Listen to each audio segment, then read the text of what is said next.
আপনারা কি হ্যাঙ্গিং বেলি দিয়ে অনেক টেনশনে পেটটা ঝুলে গেছে? এই কয়েকটা ম্যাট এক্সারসাইজ দেখাবো। এই কয়েকটা যদি আপনি ঘরে বসিয়ে করেন আপনাদের হ্যাঙ্গিং বেলি হয়ে যাবে টাইট। চলেন একটা ম্যাটে আমরা শুয়ে পড়বো। শুয়ে আমরা নির সাথে এলবো টাচ করব। পাটাকে উঠিয়ে নিব, নির সাথে এলবো, নির সাথে এলবো।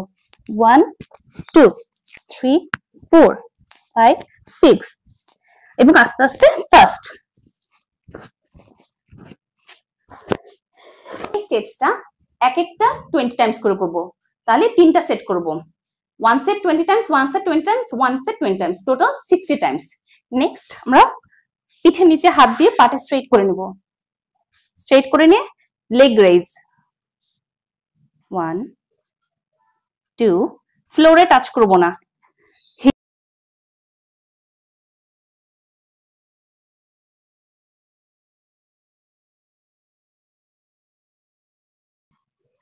এইভাবে 20 টাইমস 1 সেট। নেক্সট হাঁটুটাকে এভাবে ভাঁজ করে আমরা টাচ করব। মাথাটা উঠিয়ে 1 2 3 4 5 এইভাবে 20 টাইমস ইচ। এমন স্টেপস আপনি যদি এই ম্যাট এক্সারসাইজ যদি আপনি ঘরে বসে করেন 1 মাসের মধ্যে আপনাদের হ্যাঙ্গিং বেলি হয়ে যাবে টাইট। এমন টিপস পেতে আমার ফেসবুক পেজকে ফলো করুন ও ইউটিউব চ্যানেলকে সাবস্ক্রাইব করুন।